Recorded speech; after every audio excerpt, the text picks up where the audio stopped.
Donald Trump destroying the Republican Party? Over the past few weeks, word spread that Republican elders were increasingly anxious at the damage Donald Trump was doing to their party's long-term presidential prospects. With the New York real estate tycoon's latest pronouncement on closing the U.S. borders to all Muslims, that anxiety has become palpable panic. Virtually all of Mr. Trump's fellow candidates have condemned him, and Republican officials, past and present, from former Vice-President Dick Cheney to Speaker of the House Paul Ryan, have joined the fray. As a conservative who truly cares about religious liberty, Donald Trump's bad idea and rhetoric send a shiver down my spine, tweeted Matt Moore, head of the Republican Party in South Carolina, a key early voting state in the presidential primary process. Behind this barrage of criticism is fear that Mr. Trump's controversial statements, which would be campaign killers for more traditional candidates, are solidifying his support among increasingly restive conservatives at the expense of the party's long-term ability to assemble the voting coalitions necessary to win the presidency. Despite his now long record of bombastic remarks, Mr. Trump's competitors have surged and receded, while he has remained solid. And he's done so with a brand of anti-immigration, anti-Muslim rhetoric that is flying in the face of a plan the Republican Party set out nearly 4 years ago to take back the White House in 2016. Shortly after Mitt Romney's loss to Barack Obama in November 2012, Republican strategists reviewed the election returns and the growing U.S. ethnic diversity and surmised that they had to broaden their party's appeal. By the year 2050 we will be a majority-minority country, and in both 2008 and 2012 President Obama won a combined 80% of the votes of all minority groups, Republican Party head Reince Priebus said, adding that his party cannot and will not write off any demographic or community or region of this country. With Mr. Trump's latest rhetorical flourish, however, Republicans can likely write off the support of Muslim U.S. citizens, and his ongoing diatribes against immigration from Latin America aren't going to win the hearts of Hispanics either. Even if he doesn't capture the nomination, he's pulled his party to the anti-immigrant, nativist right and forced his fellow candidates to take positions that could be harmful when the general election comes around next November. In perhaps the greatest irony, Mr. Trump is waging his war with the Republican establishment and the U.S. media with tools that the conservative movement fashioned and had previously used with gusto.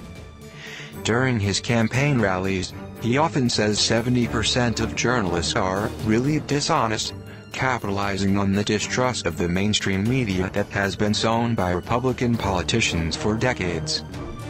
The early Republican frontrunner is Donald Trump. Few see anyone denying Hillary Clinton the Democratic nomination. Florida Senator Marco Rubio lost some right-wing fans by backing a bipartisan immigration reform package. Retired neurosurgeon Ben Carson briefly led the race but has fallen back in recent weeks. Former Florida Governor Jeb Bush is not doing well in the polls despite his name recognition. Democratic Senator Bernie Sanders is drawing huge crowds at his rallies.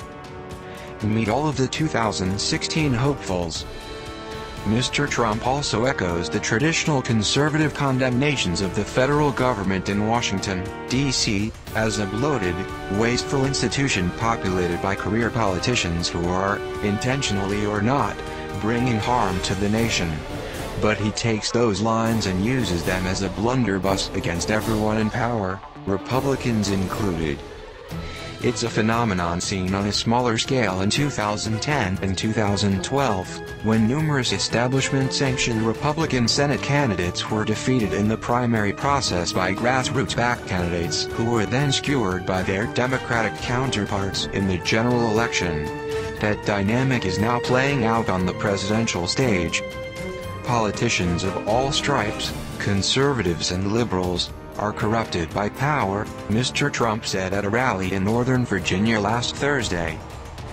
They win their election, and they go to Washington, and they're with their wife or husband, and they say, "Look at the beautiful columns. I don't want to leave this place, this is so beautiful." And they let us down.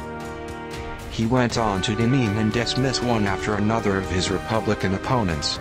Jeb Bush, John Kasich, Marco Rubio, even also ran George Pataki, and former candidate Rick Perry got swiped. According to conservative commentator Brian Cates, Mr. Trump's remarks reveal that he doesn't want to take over the Republican Party, he wants to burn it to the ground from the inside, and his supporters are just fine with that. The people endlessly pushing for Trump, they're not doing it because they want a stronger, more conservative GOP, Cates tweets. They want to destroy the GOP. Trump supporters are done with traditional politicians, who they feel have turned their back on their campaign promises to bring a conservative revolution to Washington. They are venting their anger at a political party that consistently let them down and betrayed them, he writes. Ask Trump supporters why they stand by their man, however, and you'll get a slightly different story. They're angered by the Republican establishment, but they see Mr. Trump not as a protest vehicle, but as a leader who can take charge and do what he says. He just has a way of inspiring people, says Christy Delaguilla, who attended the Trump rally in Virginia. I loved how honest he is. He's not afraid to tell us what we need to hear. More than that, however, they contrast Mr. Trump's strength with what they perceive as the weakness in the rest of the Republican field.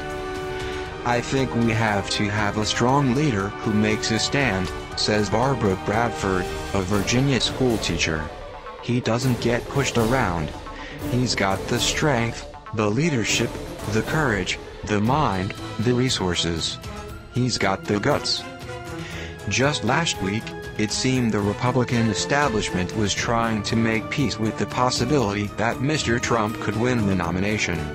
The Washington Post obtained a confidential memo in which a senior party official details how Republicans candidates for Congress could campaign with the brash New Yorker at the top of their party ticket. Trump has risen because voters see him as authentic, independent, direct, firm, and believe he can't be bought, the memo explains. These are the same character traits our candidates should be advancing in 2016. Mr. Trump was reportedly scheduled to headline a New York fundraiser for the Republican Party, as well, to break bread and bring in dollars for the party he seeks to lead. Those plans have since been scuttled, as Republicans scramble to distance themselves from Mr. Trump's latest conflagration. With Mr. Trump playing with matches inside the Republican tent, however, there may be no safe place left for the party to go.